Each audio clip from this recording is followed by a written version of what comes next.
The Devil's Tongue in the Rock Dance. There's a story no one dares to tell aloud, whispered only in the deepest shadows, that amidst the frenzied melodies and blinding stage lights, a devil has slept with an entire century. He has no horns, no tail, and instead of blood, what courses through his veins is the rhythm of rock and the faint moans of countless souls. His name is Mick Jagger. With his famously long, serpentine tongue and hips that slither across the stage to the beat, Jagger doesn't merely step onto a stage, he invades it. He doesn't just sing, he seals a pact with his audience through primal screams and untamed sounds. And when he grins, that knowing, unsettling sneer.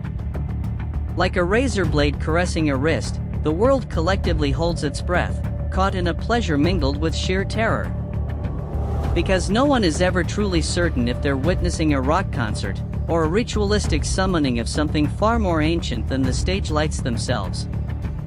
Some claim he is the last of the great artists, a sole survivor after the massacres of time. Morrison, Hendrix, Brian Jones, Amy Winehouse, all have withered like dry leaves, yet he still dances.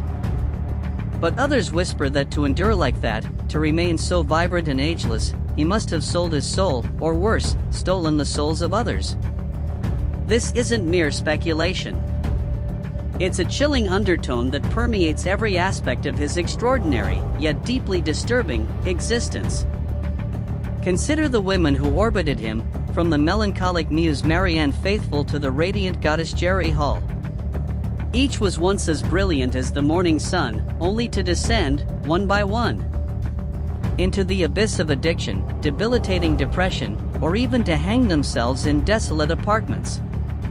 Ren Scott, the celebrated fashion designer, a woman of formidable talent and independent spirit, once whispered during a slip-of-the-tongue interview, a tremor in her voice.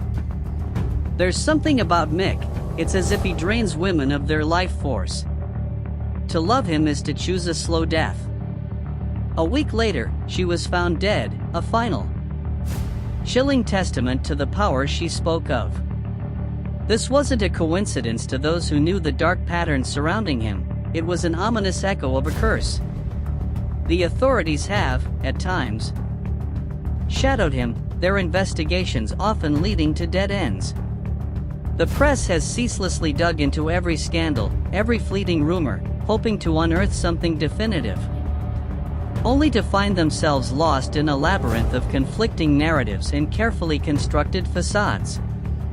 Biographers, too, have embarked on the daunting task of chronicling Jagger's life, only to emerge exhausted. Some even psychologically scarred. No one has truly managed to fully capture the portrait of Jagger without leaving a piece of their own soul entangled in the dark threads of his story. There was one particular author, a tenacious investigative journalist named Lawrence Taylor, who defiantly declared, "I will expose Mick's true face to the world."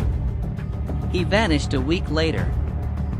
All that was ever recovered was a single, cryptic cassette tape. On it, the discordant, off-key strums of a guitar, interspersed with a voice, not quite human, a whispered rasp. Like a spirit possessing a recording, Sympathy for the Devil isn't just a song. It's a confession. The implication was clear, chilling, and undeniable to anyone who dared to listen.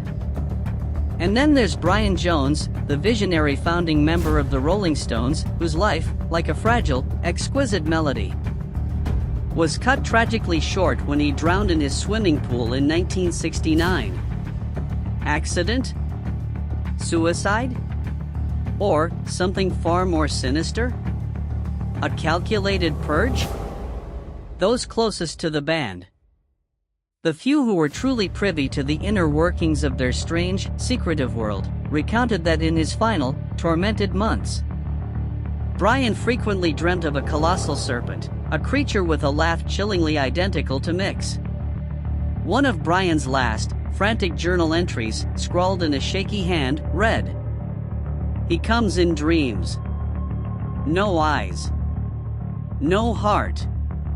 Just the drumbeat of blood. A terrifying premonition or a direct accusation from beyond the grave? The line between reality and hallucination blurred. leaving behind only the cold, hard fact of Jones's untimely demise. Beneath the blinding stage lights, Mick Jagger is undeniably a modern-day sorcerer, a shaman of rhythm and spectacle, captivating millions with his mesmerizing incantations. But backstage, away from the intoxicating roar of the crowd, beyond the expensive vintage wine and the opulent hotel suites, there are ghosts that refuse to move on. There are the unspoken stories of broken women, their spirits perhaps lingering in the very air he breathes. There are the hidden cassette tapes, brimming with chilling whispers and unsettling confessions that were never meant for public ears. There are the contracts, rumored to have been sealed not just with ink, but with blood, and perhaps not just metaphorically. The haunting question that lingers, unanswered and unsettling, is this: does he still possess his own soul? Or has he himself been replaced by something else, something ancient and insatiable, a being that merely wears the skin of Mick Jagger? Year after year, decade after decade, Mick continues to perform, to breathe heavily into the microphone as if reaching an ecstatic climax, to thrust his tongue out in defiance of the world, a perpetual declaration of war against mortality itself. He still cavorts with 20-year-old models, undergoes hormone therapies and cutting-edge cell rejuvenation treatments, practices disciplined yoga, adheres to strict vegan diets. Yet, the only things he seemingly cannot abandon are sex, control, and, in a strangely macabre way, death itself. The younger the woman, the more fragile and innocent, the more he appears drawn to them. It's as if he isn't seeking love or companionship, but rather time, the vibrant life energy, the very essence of immortality from their fleeting youth. The media, while outwardly shocked by his relentless pursuit of youth and his continued scandals, is also subtly complicit. Because how can you truly fight against an icon who has been so thoroughly deified, elevated to the status of a living god? Who dares to drag a living deity through the mud if they know that within that mud lie the skeletal remains of countless others who tried and failed? You might simply say, he's just a wild rock star. That's all. But no. There's something inherently off, something fundamentally misaligned. Something unnatural about Mick Jagger, like a piece of music played in reverse, revealing a hidden, sinister message. Amidst the searing guitar riffs and the erratic drum beats, like a frantic, desperate heart, there exists an entity that speaks, that laughs, that sleeps with the world, but fundamentally does not belong to it. And now, you are about to delve deeper into that very story. There is no contract binding you to read on. No one is forcing you to follow each chapter as if tracking a crime. But remember this: if you gaze into Mick Jagger's eyes for too long, if you allow yourself to be drawn into the abyss of his gaze, you will begin to see your own reflection, young, beautiful, innocent, before it shatters like stained glass under the weight of a burning cathedral. This book, this narrative, or any version of it, it doesn't just tell a story. It warns. It tears open the glamorous facade and blackens the blinding light. It won't save you. It will only show you the path downwards. Because once you've truly glimpsed the devil's real face, you will never be able to look at the world with the same eyes again. The tolling bell, from economics student to the dark angel of rock and roll. No one emerges from the depths of hell with perfectly coiffed hair and a first-class economics degree, no one, that is, except Mick Jagger.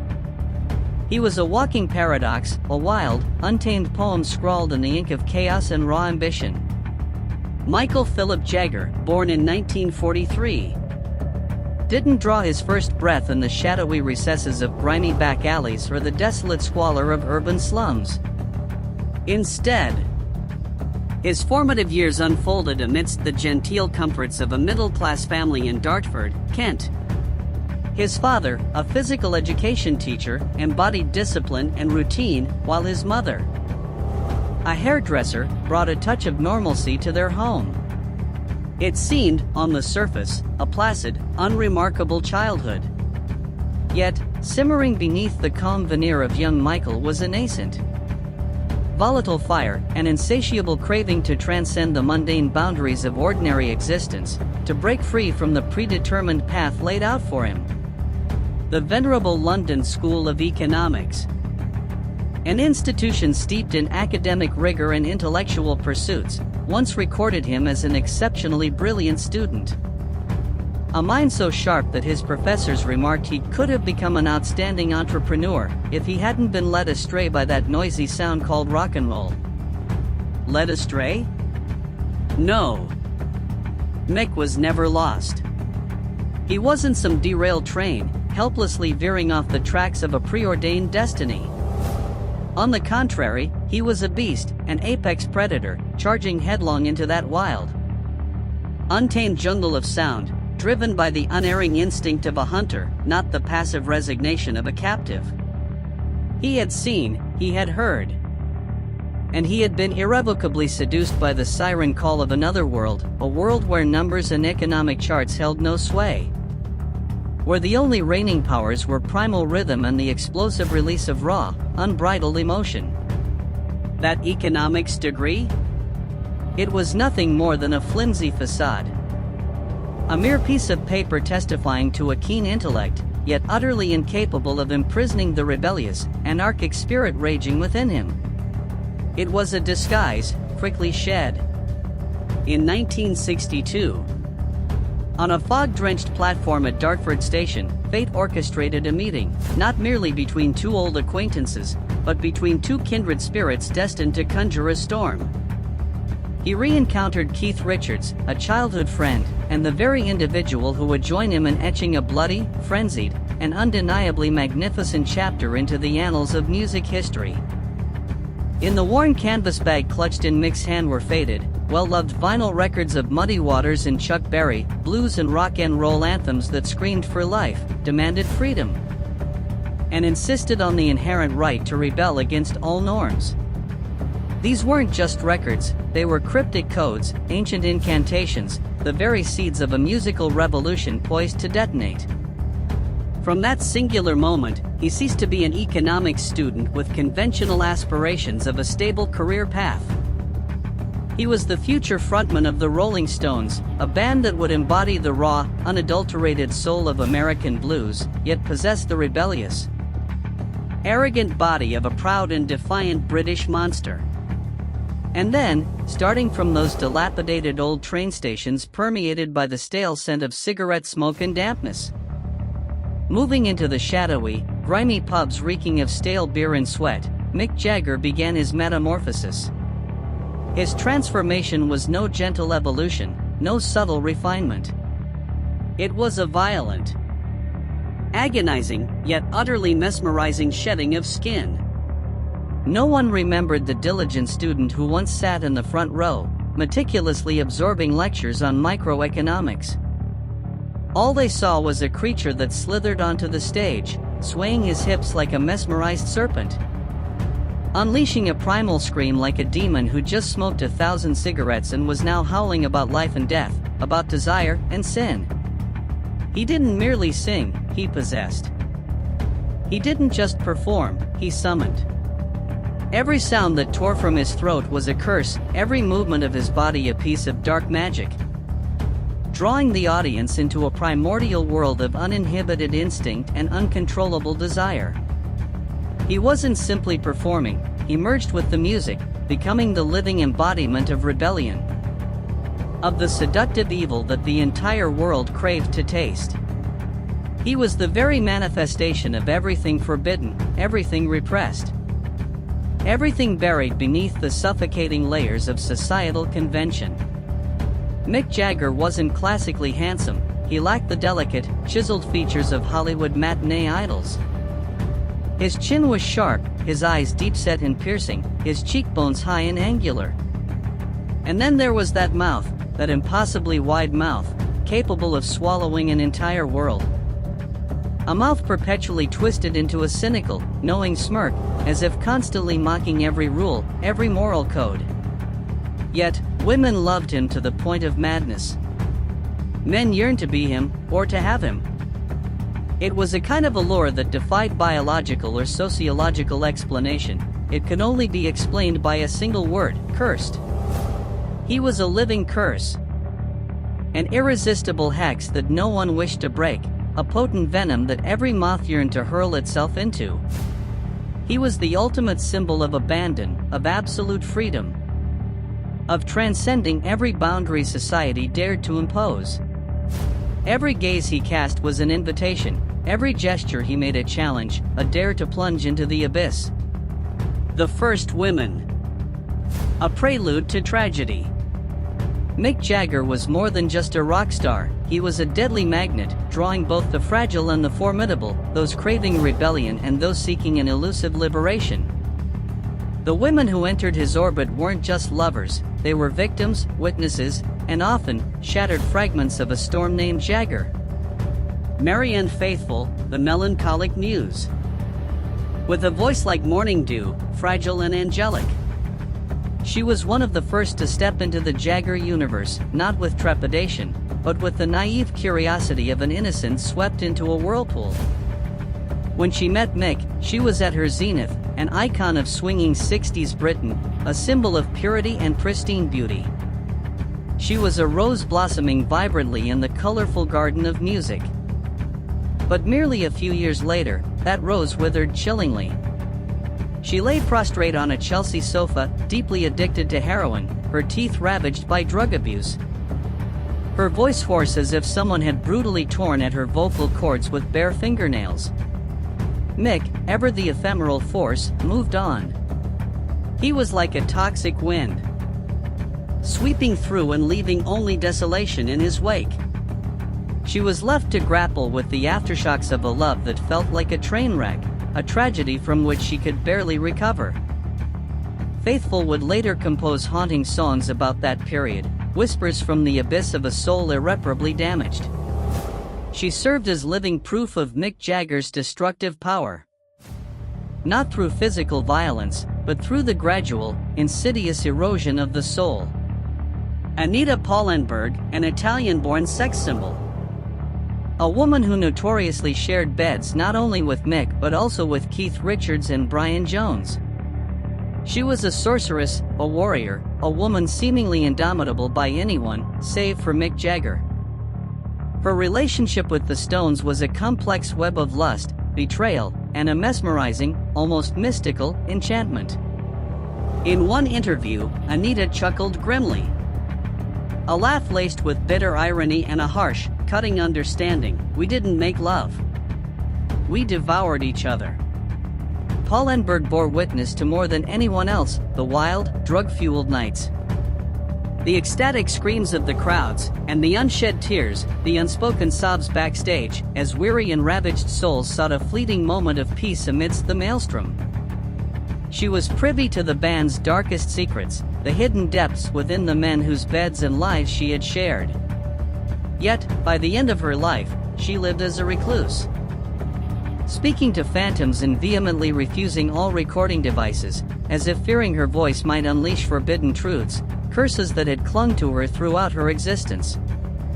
Mick had left something nameless within her, an invisible scar that would never truly heal. Bianca Jagger, the Nicaraguan socialite, the first woman to legally bind Mick in marriage. A move that stunned public opinion and led many to believe that Mick had finally found his anchor. She embodied elegance, power, and a strange, exotic mystique. Marriage, for Mick, was never a chain he could wear for long. It was a binding, a limitation that his free, untamed nature simply could not tolerate. After a period spent living the glittering illusion of lavish parties, endless global travel, and extravagant luxury, Bianca separated from him. Their marriage, a whirlwind of fleeting moments, lasted a mere 8 years. They say on her last night at Mick's French villa, she shattered a large mirror, staring at her bloodied reflection, an image of a broken soul, and whispered, not to Mick, but to herself, to the silent world around her. The real devils don't come from hell. They have British passports. That statement wasn't just personal bitterness, it was a chilling warning, a profound affirmation of the cunning, sophisticated, and ultimately malevolent nature of Mick Jagger and all that he represented. Jerry Hall, the Texas siren with legs as long as lightning bolts, cascading blonde hair, and a dazzling smile. She was the woman who lived with Jagger for nearly 2 decades, bearing him 4 children, creating what appeared, on the surface, to be a happy and enduring family unit. Jerry Hall seemed to be the only one capable of taming Mick's wildness, at least for a significant period. But in the end, Jagger's inherent nature, his insatiable need for novelty and destruction, inevitably resurfaced. She was, predictably, replaced by a younger model, as if it were an unavoidable law in Jagger's dark universe. Jerry shed no tears publicly. She didn't scream or display weakness. She simply smiled in one interview, a smile that held both profound understanding and a hint of bitter irony. When you live with the devil, you cannot blame him for being the devil. You can only blame yourself for forgetting to bring your cross. This wasn't an act of blame, it was an acceptance of a harsh, inescapable truth, that you cannot tame a devil, you can only protect yourself from its destructive influence. Sex as ritual, love as weapon.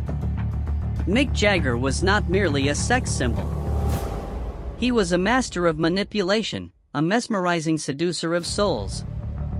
The list of famous individuals he was rumored to have had affairs with stretches to an almost unbelievable length. From Madonna and Angelina Jolie to Carla Bruni and even David Bowie, a name that sparks both controversy and carries a peculiar, dark significance. The whispers and rumors about the relationship between Jagger and Bowie went beyond mere public curiosity. They delved deep into the spiritual and strangely energetic connection between these two musical titans. At a party in Laurel Canyon, Mick and Bowie were reportedly seen together in a bubble bath, playing tarot cards and laughing in unison, as if engaged in some clandestine ritual, a ceremony reserved only for the specially chosen, the already initiated souls. Bowie's ex-wife, Angela, famously walked into their bedroom one morning and described a scene both wild and primal. They were stark naked, like 2 cats who had just been fighting and making love at the same time. This description didn't just evoke sensuality, it hinted at a primal energy, a connection that transcended the boundaries of conventional sexuality. But sex with Mick was never solely for mere pleasure. It was power, it was ritual, it was the key to controlling the minds of others. For Jagger, the body was not just a tool for satisfying carnal desires, it was a weapon, a vehicle to penetrate the soul, to sow chaos and cultivate dependence. Some former Rolling Stones associates recounted haunting games played before concerts. Mick would demand that girls strip naked, paint symbols on their skin with fake blood, then instruct them to swear allegiance to the Stones, as if they were initiating into a secret, dark cult. These weren't just sick jokes, these were manipulative rituals. Acts designed to break boundaries, blur reason, and create absolute, unwavering submission. An anonymous artist, known only as V, once spoke with a trembling voice, "I thought it was just kinky. But after 3 years, I lost all my friends, my memories, and my sanity. Now I can't even remember my own face." This wasn't a lament, it was the raw scream of a soul utterly destroyed. A chilling warning about the toxic nature of Mick Jagger. He didn't just have sex, he implanted something into their bodies. A poison. A virus. A persistent illusion that clung to them for the rest of their lives. Descent into darkness, the cult of Stones. By the mid-1970s, Mick was no longer a mere rocker, he was a guru, a high priest. His band was his cult, and their concerts were not just performances, they were sacred rituals, where tens of thousands of mesmerized souls were summoned to immerse themselves in a frenzied, almost ecstatic musical ceremony.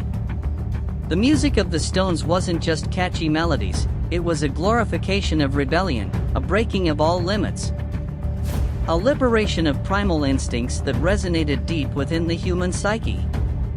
At Château de Braux, the ancient, sprawling villa in the south of France where the Stones famously recorded their legendary album Exile on Main Street, the atmosphere was not merely filled with music but permeated by an eerie, mystical aura.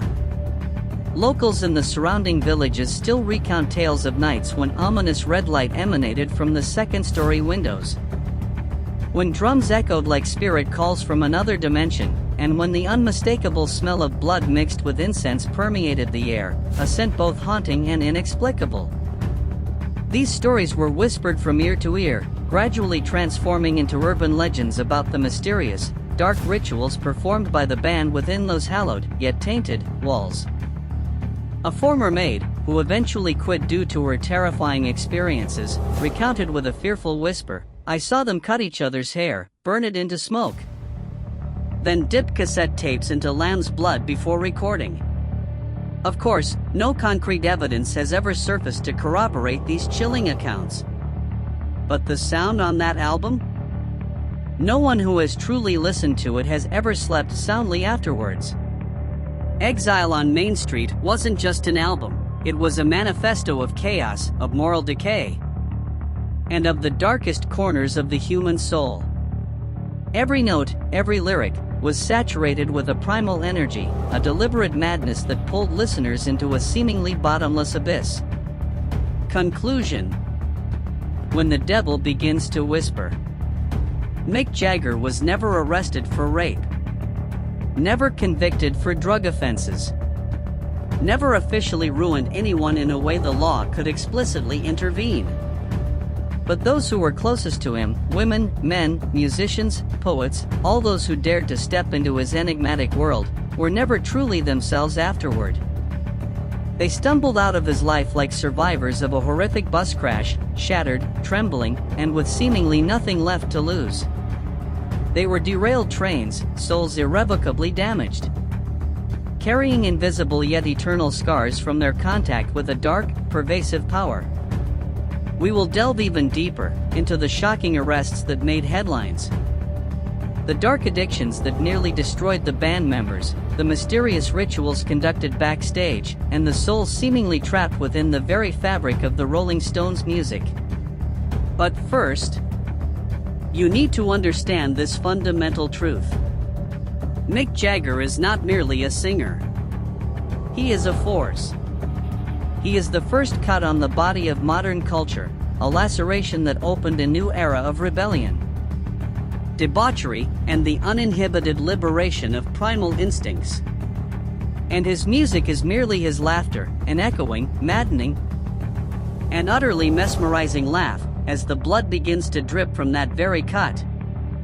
The insatiable thirst, drugs, sex, and lost souls. It didn't begin with a single cigarette, nor with the sharp prick of a needle. There was no prophetic call from the past, no fateful, deafening alarm bell. It was merely that one day, Mick Jagger realized that fame no longer ignited him, no longer provided the visceral thrill he once craved. The fervent applause from tens of thousands of adoring fans merely made his skin itch, an inexplicable dermatological condition, a chronic allergy to conventional satisfaction. Millions revered him. Countless girls screamed his name until their throats were raw, yet it all dissolved into meaningless noise within the ever-expanding void in his soul. Music, the very force that had once rescued him from the mundane existence of an economics student, the sacred flame that had burned away all limitations, was now merely the background rhythm for a grander, far more sinister ritual, the ritual of insatiable craving, of absolute power over the bodies of others, and above all, over their very souls. And so, he began to dig deeper, not into the hearts of his audience to find adoration, but into the very spiritual core of naked, vulnerable, and desperate souls. He excavated them with narcotics, with raw, uninhibited sex, with everything forbidden, every boundary meticulously erected by civilized society. This was no longer Mick Jagger the singer, this was an ancient beast in human guise, a primal entity emerging from the dark cave of instinct. raising its head high and hissing with a hoarse blues voice, shattering every moral code that modern humanity had painstakingly constructed. He didn't just break the rules, he mocked them. He danced on the smoldering ashes of ethical values, becoming a new deity of lawlessness and the liberation of the darkest, most carnal instincts. Villa Nelcote. The Devil's Chateau. When the Rolling Stones departed England in 1971 to escape cripplingly high income taxes, they weren't merely seeking a financial refuge, they were searching for a new kingdom. A lawless domain where they could freely indulge their darkest, most hedonistic instincts. And they found it in Villa Nelcote, a magnificent yet somber mansion nestled in the south of France, overlooking the azure expanse of the Mediterranean Sea. But the idyllic exterior was merely a deceptive facade for the chaos and decay festering within. They brought with them a retinue so chaotic, so debauched, it bordered on the unbelievable, the world's top sound engineers, private chefs preparing extravagant banquets, dozens of prostitutes from across Europe, notorious drug lords with endless shipments of illicit substances, underage runaways seeking fame and rebellion, and a Haitian occultist named Loic, a mysterious figure rumored to possess the ability to communicate with the spirit world. The villa overlooked the sea, yet its windows were perpetually sealed. Thick velvet curtains blocking out every ray of natural light, transforming the interior into a ghostly theater illuminated only by flickering candles and dim, eerie lamps. Sunlight was forbidden to penetrate, as if its pure rays would expose the dark secrets unfolding within. Every day, Mick Jagger, clad in thin silk robes, his fingers adorned with massive skull rings, symbols of death and dominance, would wander barefoot across the icy marble floors, moving from room to room like a high priest inspecting his congregants.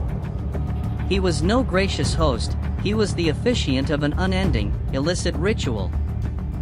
No one was truly a guest there, all were servants, pawns in his elaborate game of power. All obeyed with absolute submission, as if hypnotized by an invisible, sinister force.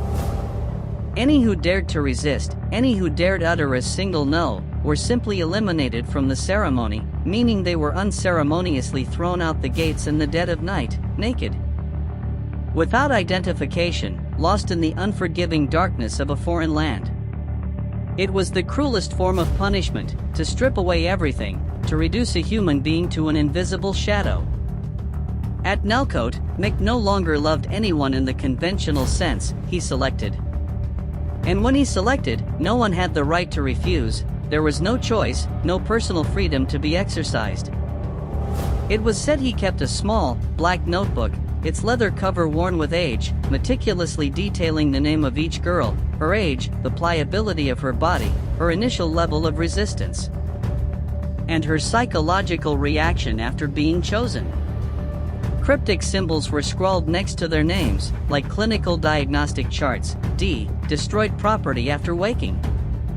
C. Cried incessantly for 20 minutes. T. Self-harmed with fingernails. X. Never found, vanished without a trace.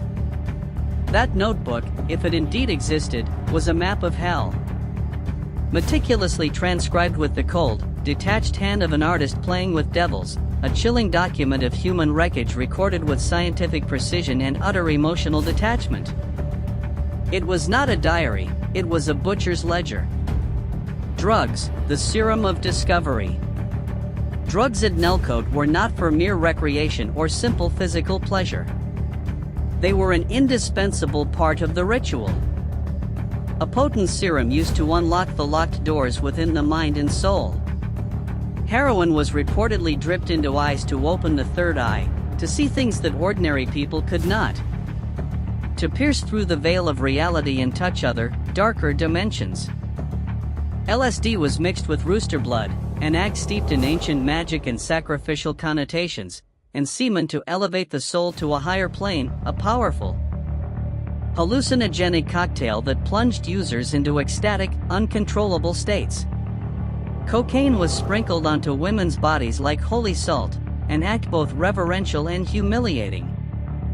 Before Mick snorted lines along their spines, as if absorbing vital life energy from their naked forms.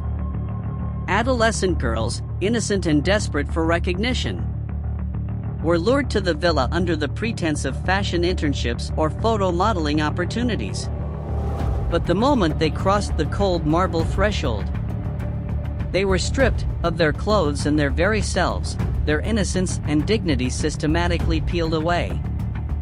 They were then ushered into the light sleep room, a chamber illuminated only by dim pink lights, creating a hallucinatory and sexually charged atmosphere, where Keith Richards' haunting guitar riff played continuously, a hypnotic sound that paralyzed the will.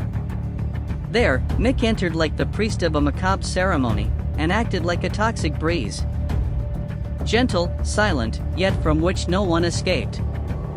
He didn't need to use physical force, his mere presence, his piercing gaze, his insidious voice were enough to paralyze all resistance. A 19-year-old French model named Delphine, after 3 days held captive in the villa, was brought to a hospital in a state of complete exhaustion, her body wasted, her mind gripped by prolonged and terrifying hallucinations, blood present in her urine, clear signs of severe physical and psychological devastation.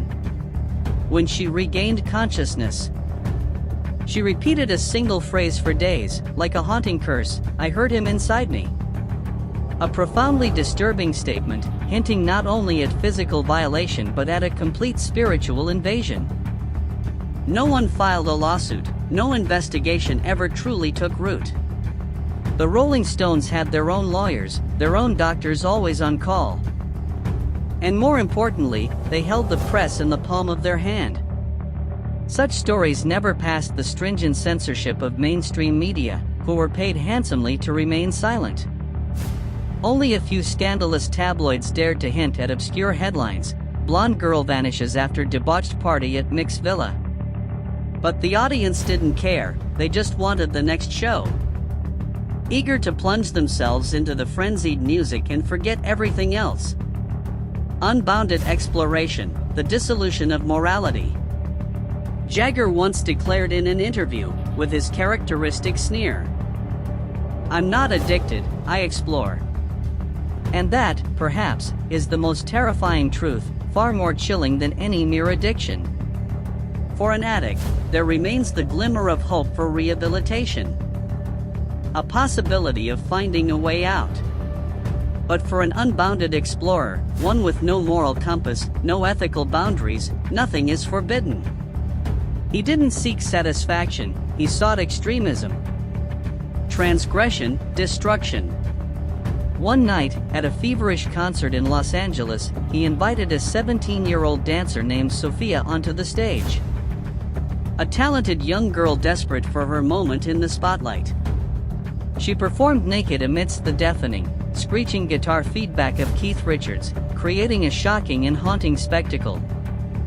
After the show, she vanished. Police were called, but then everything fell silent, eerily so. 2 years later, a woman was found wandering in Portland, Oregon, suffering from amnesia. Her body covered in scars, her DNA matching Sophia's. She no longer recognized herself, couldn't remember her name, couldn't recall her past life. In her old diary, scrawled in trembling ink, were cryptic entries, like a curse from the past: "He looked straight into my eyes and I disappeared."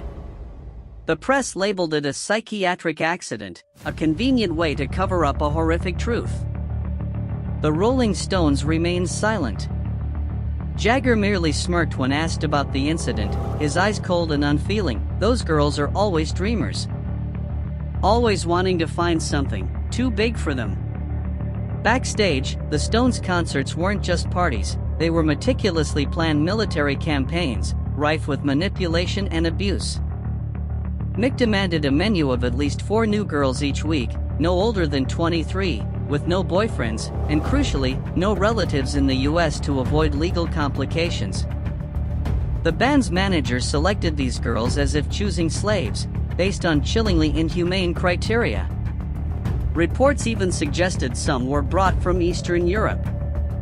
Trafficked through dubious fashion modeling agencies, young women desperate for a better life who instead fell into a trap far darker than anything they could have imagined. A Hungarian girl named Lily once recounted being forced to take heroin before entering Mick's room, a chamber containing a gigantic mirror reflecting her own distorted image. An enchanting Indian music playing continuously from a speaker system, and a mysterious bed draped in black fur. She described how, during intimacy, Mick would close his eyes, chant something in ancient Latin, as if performing a ritual, and then rub heroin mixed with semen onto her stomach. He wasn't making love, he was praying, she whispered, her voice haunted, as if she were still living through that nightmare. It wasn't sex, it was a sacrifice, a ritual of energy absorption. Ren Scott, the final victim? When Ren Scott, Mick Jagger's long-term girlfriend, a talented and vibrant fashion designer, committed suicide in 2014, the world was stunned. No suicide note. No obvious signs of clinical depression. But her friends claimed she lived like a ghost in her final years, a mere shadow of her former self, drained of energy and vitality. Some nights, she dreamt she was being buried alive by Mick beneath the recording studio floor, next to a microphone, as if he intended to capture her final breath for some macabre track. In a conversation with her trusted stylist, Ren once said with a voice full of despair, "I'm no longer a woman. I'm the shadow he hangs in his closet." On the day she died, only a short text message was sent to Mick's phone, "I can't take it anymore." The forensic report noted several unexplained bruises on her neck that did not match the ligature marks. Mysterious bruises that were never adequately accounted for. Doctors refused to comment, maintaining a suspicious silence. Independent investigative journalists who attempted to access the case files were denied. The Rolling Stones released a new album 3 months later, titled Blue and Lonesome. An ironically poignant name, hinting at sadness and solitude, yet offering no real answers. The devil with a British passport. Behind the agonizing wail of the guitar, the frantic beat of the drums like a dying heart, lies a question no one has dared to ask loudly enough, a question that haunts every conscience: is Mick Jagger still human? Or has he long transcended the boundaries of flesh and morality, becoming an entity that feeds on the downfall of others? An anonymous journalist once wrote, hidden behind a pseudonym in a small, obscure newspaper, too afraid to reveal their identity, Mick Jagger doesn't age, because he consumes the youth of those he sleeps with. It sounds insane, a preposterous fantasy. Yet consider his life, look back at the women who passed through it, from Marianne Faithfull to Jerry Hall, from Bianca to Ren, each passed through his life like an exhausted shadow. A soul utterly drained. They entered as radiant goddesses, full of life, but emerged as mere husks, fragmented beings beyond repair. No one dares to speak loudly enough. Because to speak out is to confront an empire, a monumental musical icon revered by the entire world. But in the nightmares of the girls who passed through his life, in the hidden corners of their damaged souls, perhaps there still echoes the haunting guitar from an unreleased track, a chilling melody only they can hear, where Mick whispers, his voice cold and devoid of emotion, "I don't need you to love me. I just need you to disappear right when I'm singing the last line."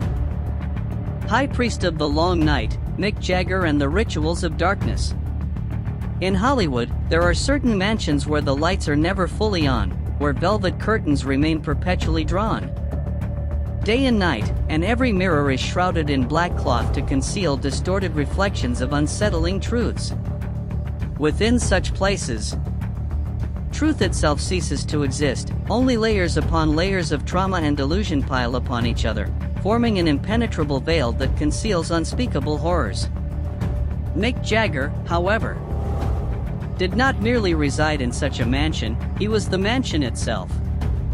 He was a grandiose structure, an imposing edifice built from raw sensuality, musical instruments shrieking with primal instinct, ethereal wisps of drug smoke, and the unacknowledged moans of souls too shattered to be named, too broken to admit their very existence.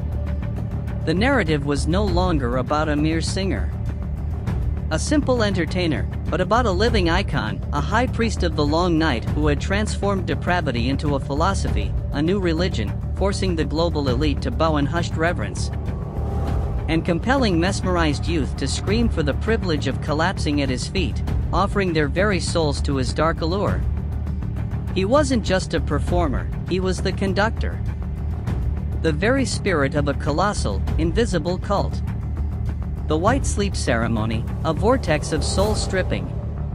By the late 1970s, a period when social rebellion and societal experimentation reached their zenith, Mick no longer sought drugs merely for pleasure, for a fleeting high. He wielded them as precise instruments. Sharp surgical scalpels designed to dissect the soul, to meticulously strip away humanity's final psychological barriers. He began orchestrating what he termed white sleep ceremonies, a name that, despite its seemingly innocent facade, concealed a chilling, profound darkness. These ceremonies typically unfolded within secluded villas in Malibu. Opulent yet isolated enclaves where absolute privacy was guaranteed. Within these clandestine venues, only two inviolable rules, two commandments of this unholy cult, prevailed: no cameras, ensuring no tangible evidence ever existed, and no memories, for whatever transpired during those nights would be systematically erased from the minds of the participants, or buried so deep they could never be fully resurrected. On those nights, it was said he appeared in flowing black robes intricately embroidered with the symbol of a two-headed serpent, an ancient emblem of rebirth, duality, and dark, demonic power, clutching a cold silver scepter, like a shadowy deity. Surrounding him were carefully selected beauties, not famous, to avoid public scrutiny, unattached to anyone, to facilitate easy isolation, and crucially, without family in the US, ensuring no one would search for them if they vanished. These girls were led into a smoke-filled room, thick with the intoxicating fumes of frankincense, sage, and the sweet, cloying vapor of diffused morphine, a noxious blend of narcotic and hallucinogenic aromas that created a surreal, phantasmagoric atmosphere. There, they were instructed to disrobe. Not out of mundane lust, but to strip away every layer of social veneer, every last vestige of self-defense. Their hands were ritually cleansed with golden wine, an act mimicking purification rites but actually serving as a grotesque preparation for spiritual defilement. Then, they stepped into a dimly lit circle on the floor, like enchanted animals entering a meticulously laid trap. Mick stood on a raised dais, uttering not a single word, merely nodding with an unnerving, imperious authority. Then, the drums began, not from instruments, but from the very chests of the men seated around the circle, each man pounding his chest in rhythm, the pulse of blood, the rhythm of the hunt. The frantic beat of a heart pounding within the chests of those about to become victims. It was during these very nights that Mick did not engage in sex in the conventional sense, he controlled. He sat on a high chair, observing, directing, like a general on a battlefield. He didn't need to touch, his mere presence, his piercing gaze, his insidious whispers were enough to manipulate everything. It was rumored he once demanded two girls ingest acid mixed with breast milk, a perverted concoction of purity and corruption, and then together immerse themselves in a bathtub filled with cow's blood. To be reborn in sound, a deeply sacrilegious ritual evoking ancient sacrifice and grotesque transformation. A Polish model who participated in a white sleep ceremony later recounted that after that night, she could no longer listen to Stone's music every time the melody played. She felt herself peeling off her own skin with her bare hands, as if the music had become a corrosive toxin eating away at her flesh and soul. A photographer who accidentally gained access to one of these macabre spaces abandoned his profession after witnessing an inhuman look in Mick's eyes, the gaze of one who had just sent a soul away. Without lifting a finger, an emotionless gaze, utterly devoid of remorse. Ritualistic sound and cinema. Haunting images. Jagger began frequenting clandestine meetings of the Hollywood occult elite, secret gatherings where the most powerful figures in entertainment and art sought forbidden knowledge. Paranormal powers. It was a shadowy realm where Roman Polanski sometimes appeared in a mysterious black hat, or even Marilyn Manson, an undisputed icon of rebellion and the grotesque, was merely a junior guest, a small apprentice compared to the formidable presence of Mick. Mick rarely spoke, preferring to listen, absorbing everything like a sponge. But when he did speak, the entire room fell silent, every eye fixed upon him. He didn't need to raise his voice, his sheer authority was enough to subdue all. It was whispered that during one such meeting, when a young director tentatively suggested introducing Mick to ritual cinema, hinting at bringing occult ceremonies to the big screen, Jagger merely uttered a single sentence. Cold and laden with unspoken meaning, "I don't need a camera to leave my mark on their lives. I have my voice." That statement wasn't mere arrogance. It was absolute confidence in his own manipulative, almost supernatural, power. From that point onward, a series of the Rolling Stones music videos began to adopt a more enigmatic and macabre aesthetic, recurring imagery of serpentine hands, inverted crosses, bloodshot eyes, and girls screaming in silent agony, their cries stifled by the very horror they experienced. Sympathy for the Devil was no longer a mere classic rock anthem, it became a foundational ritual. An invitation to the world of darkness, a chilling hymn to the devil. These images were not just artistic expressions, they were symbols, coded messages sewn into the minds of the audience, slowly embedding themselves into the subconscious, blurring the lines between reality and illusion, between entertainment and ritual. The Dark Room. Distorted reality. An anonymous backstage crew member, who worked for the Rolling Stones for many years, recounted that during their 1982 European tour, Mick demanded a darkroom be prepared in every hotel they stayed at, a room furnished only with a black mattress, dim red lights, and the echo of his own voice playing through hidden speakers, creating an isolated and profoundly unsettling space. At 3 a.m., he would enter this room with a young woman, and no one was permitted to approach, no one was allowed to disturb them. On one occasion, security personnel heard a blood-curdling scream emanate from that room, a shriek filled with sheer terror. Yet, when they cautiously opened the door, they found only Mick sitting naked on the mattress, breathing steadily, his face utterly devoid of emotion, while the girl lay motionless, clutching a Polaroid photo of herself. When questioned, she responded in a weak voice, as if she had just endured a painful metamorphosis, "I was just born again." This statement was profoundly enigmatic, hinting at a profound transformation. A rebirth not into light, but into shadow. No one dared to ask further questions. What truly transpired within those dark rooms remained a terrifying secret, forever concealed. The leaked tape and the mysterious deaths.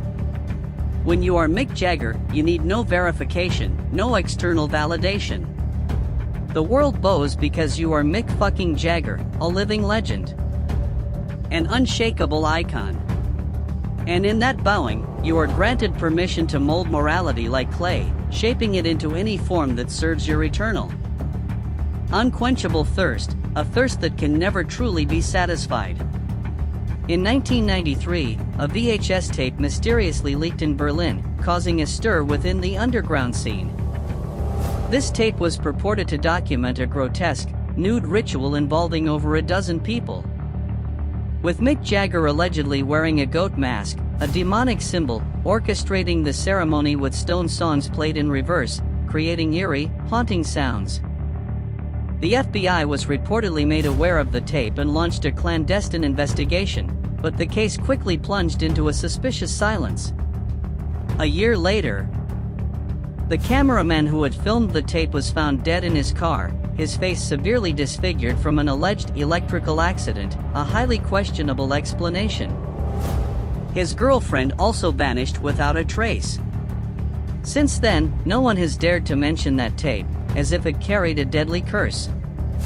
Unconventional relationships, absorbing life force.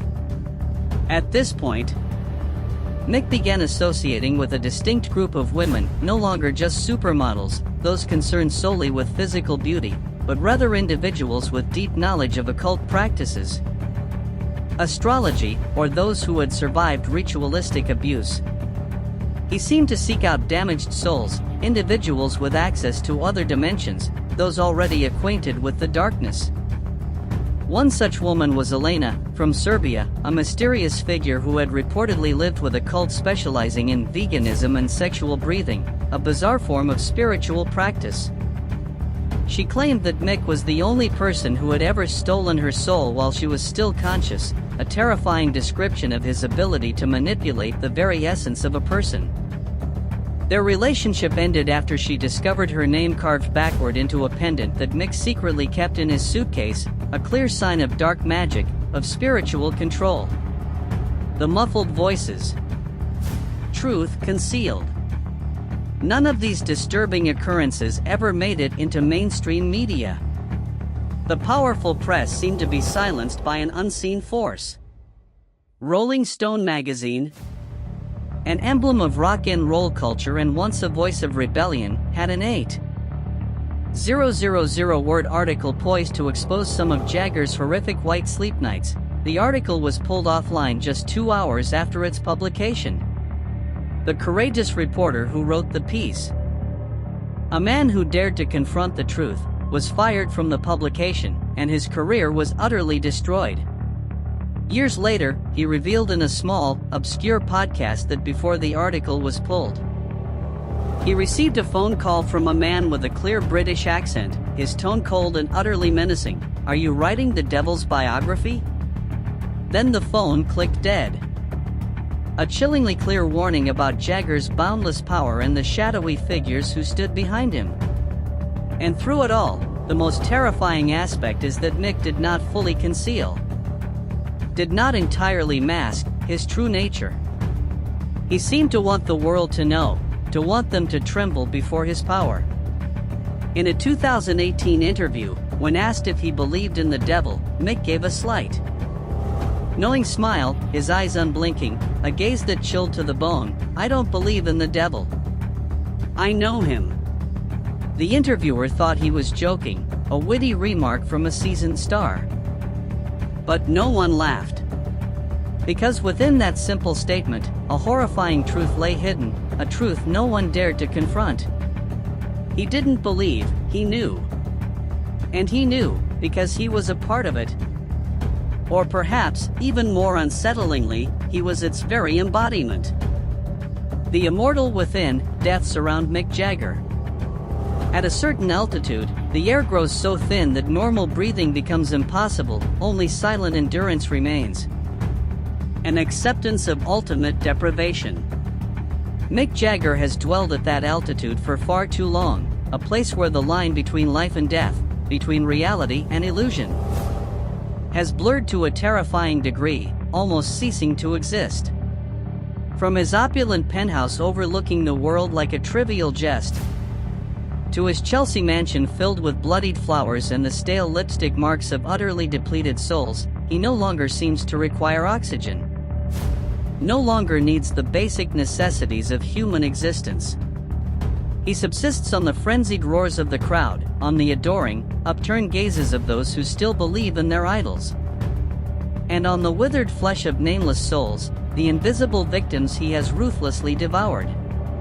But as everything gradually unravels, as the night stretches longer than the shrieking guitar riffs, as familiar bodies become lifeless relics, as lies can no longer conceal the brutal truth, he begins to hear something else, the sound of his own fracturing.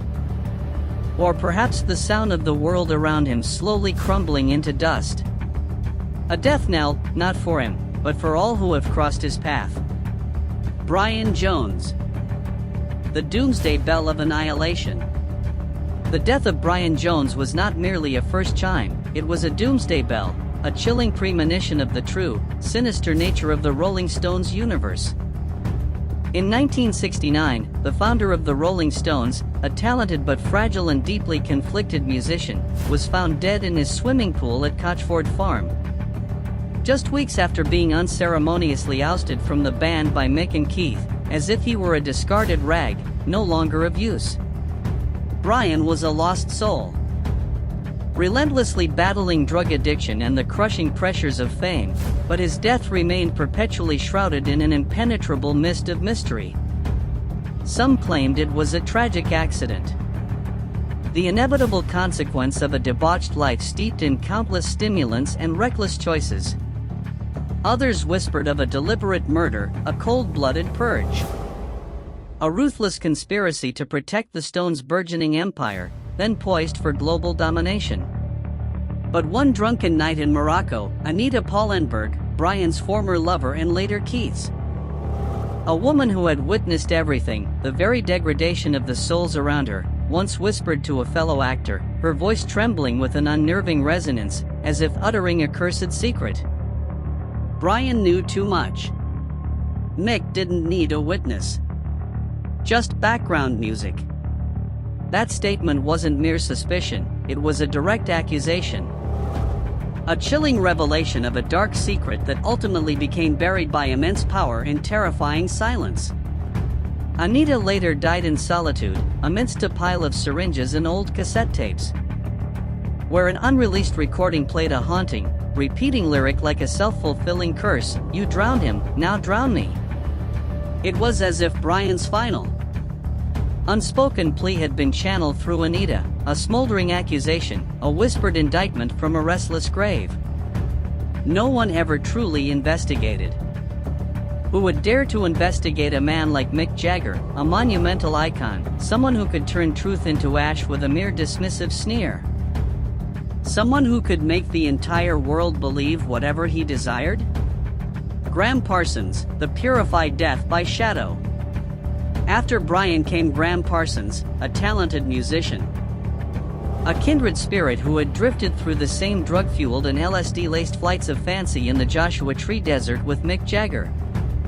They had once lain on the scorching sand, gazing up at the stars, laughing like wild, abandoned children, seeking the new limits of self, of consciousness, of existence itself. Their connection wasn't just friendship.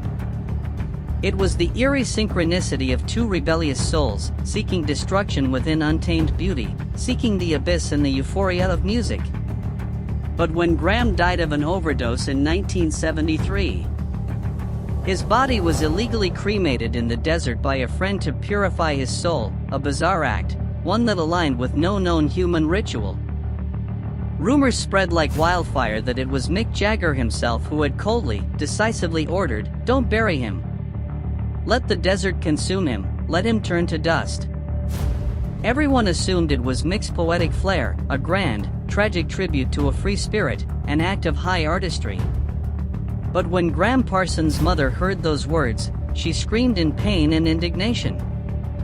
A heart-wrenching wail from the depths of her being, "Mick doesn't write poetry. He collects other people's souls. He steals souls."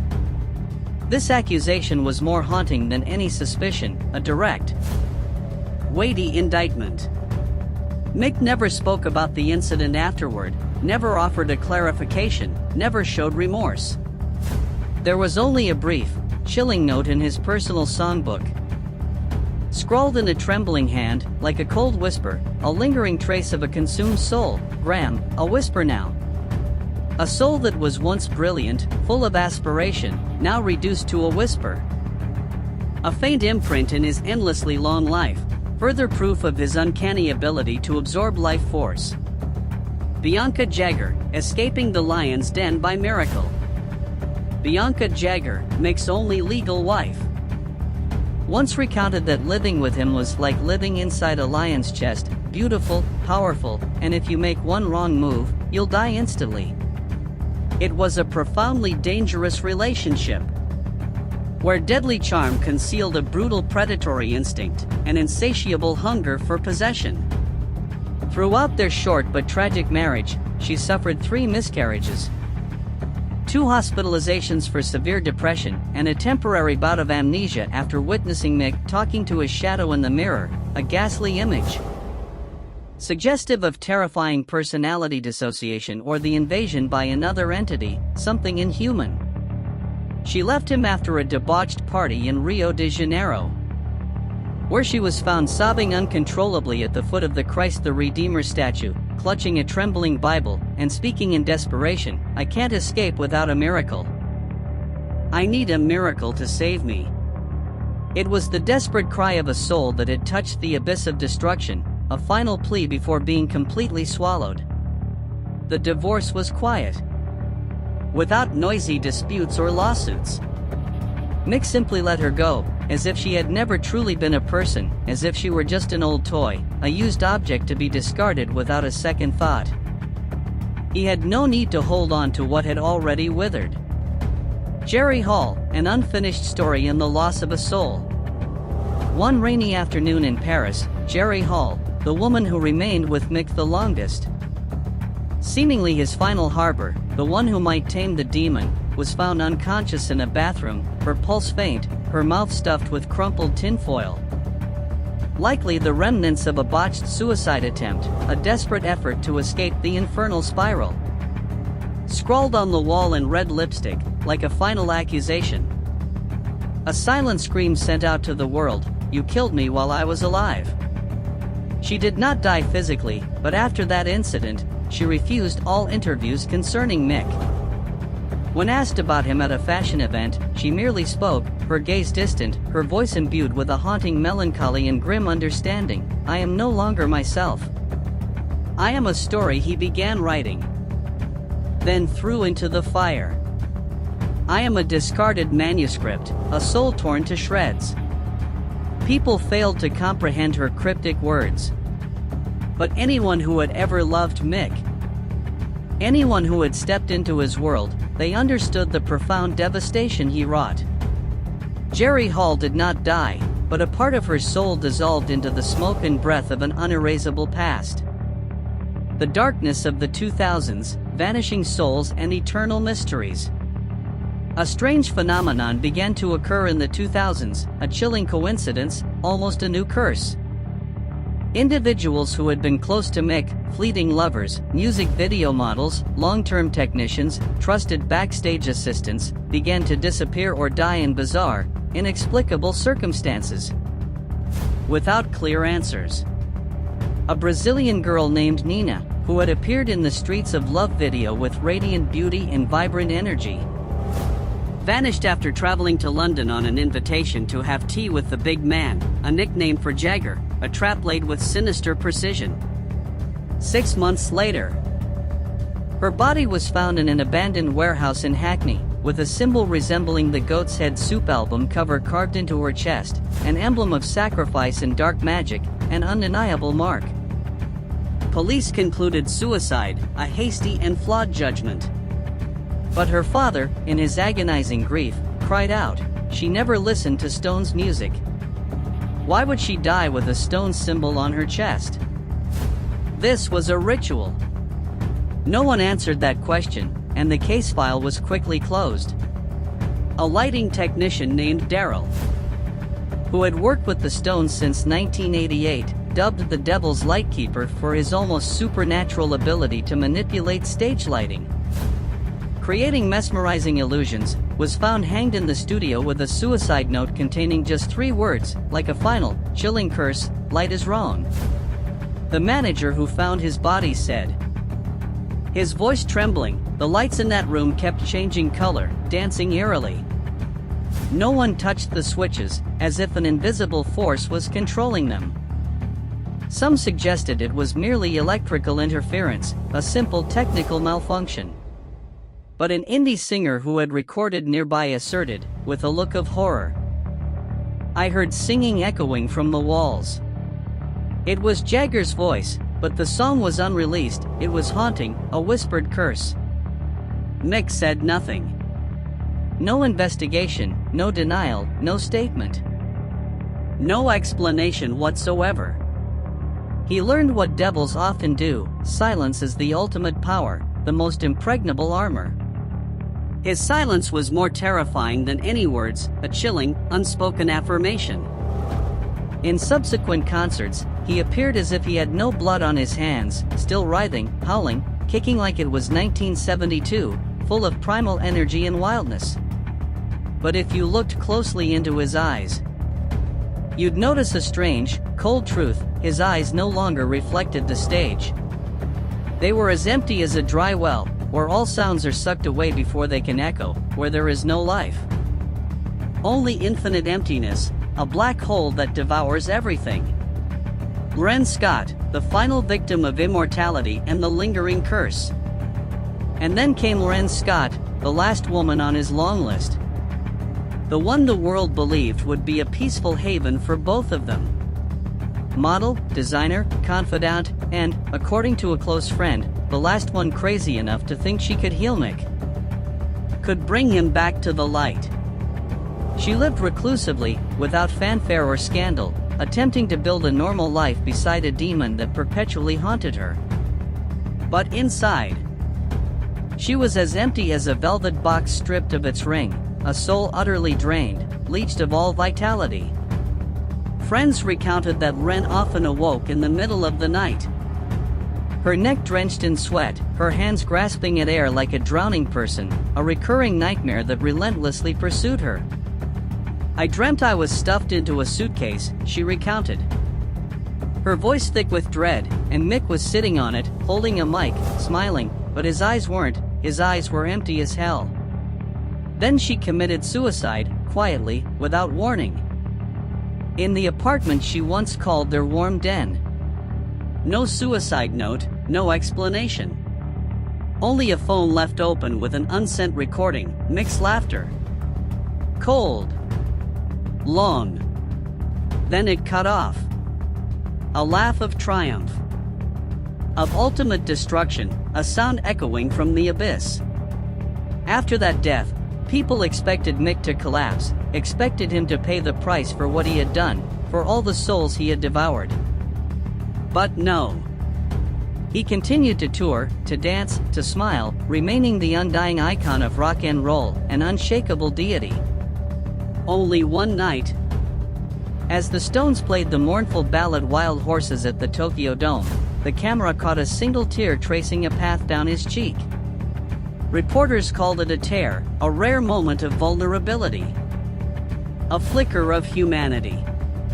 But the lighting technician, who had witnessed him for so long, who had seen the horrors behind the curtains, said, "I've never seen anyone cry without a grimace." He just let it fall, as if it was excess blood from someone else, a meaningless drop of fluid, a tear stolen from a soul he had plundered. At the high altitude where Jagger resides, there is no oxygen, no humanity, only ghosts hovering around memories, lingering moans in old studios, and unfinished musical notes. Because there is always a new body waiting to collapse under the microphone, waiting to be drained. People say Mick Jagger is immortal. But if that's true, what is the cost of that immortality? Is it the price of countless souls he has corroded, destroyed, reduced to nothingness in exchange for his own eternal existence? No one knows for sure.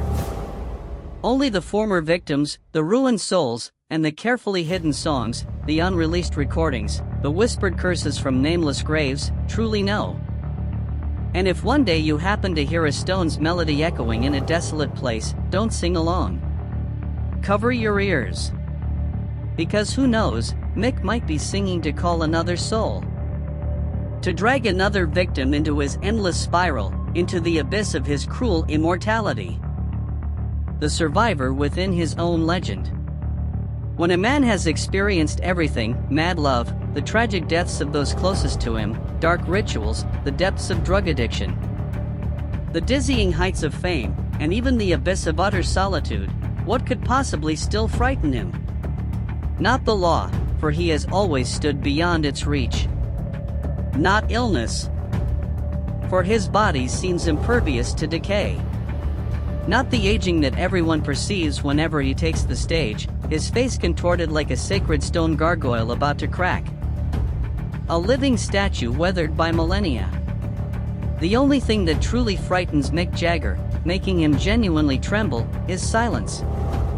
Not the mystical silence of the deep night, but the quiet after the storm, when every chaotic frenzy has dissipated.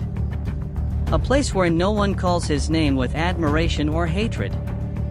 Where no one desires to touch him with lust or enmity. Where every fervent applause has finally dried up, leaving only a hopeless, echoing void. And it was in this very silence, this profound stillness, that was once his most terrifying enemy, that Mick Jagger first encountered something even more horrifying than drugs, women, or demons, the naked truth about himself. M in Province, the echo of a soul. In 2014. Following the death of Ren Scott, the shockwaves didn't merely reverberate through the fashion and entertainment worlds, it struck a profound blow to Mick Jagger's seemingly invulnerable facade. He vanished for an extended period, not in the usual sense of a celebrity going into hiding, but completely disappearing from the chaotic showbiz world, from close friends, from aggressive paparazzi. Even his most trusted staff couldn't reach him. Rumors circulated that he had gone to India, seeking meditation to cleanse his soul. Other sources whispered he had moved to Iceland, living in a wooden cabin by an icy lake, searching for isolation amidst the wild, untamed wilderness. But the chilling truth was that Mick Jagger went to a place no one expected, a secluded psychiatric institution in Provence, France, a place that had previously admitted celebrities who had lost control of reality, souls swallowed whole by the blinding glare of fame. He didn't use his real name, simply calling himself M. He made no demands, showed no anger or frantic celebrity tantrums. He merely repeated a single sentence, like a haunting whisper, "I can still hear their voices." A nurse who cared for him at the institution, an elderly woman with eyes full of profound understanding, recounted that every morning, Mick would sit motionless by the window, gazing out at the quiet garden, clutching a photograph, a black and white, yellowed image, with a note on the back, Hyde Park 1969.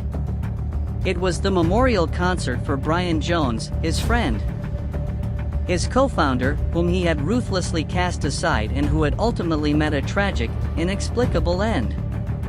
But when asked why he kept staring at that photo, Mick merely whispered, his voice sounding as if from another dimension, "Because I see blood in the bushes."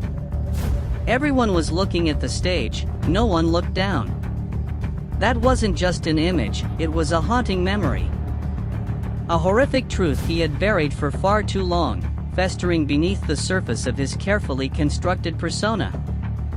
No doctor at the institution could fully grasp the profound meaning of that statement, dismissing it as merely a sign of psychological disturbance. But an independent psychological analyst once remarked in an unofficial interview, "Some people aren't insane, they simply carry too many dead bodies, to the point where their minds cannot bear the burden." He left the institution after 8 months, offering neither thanks nor farewell.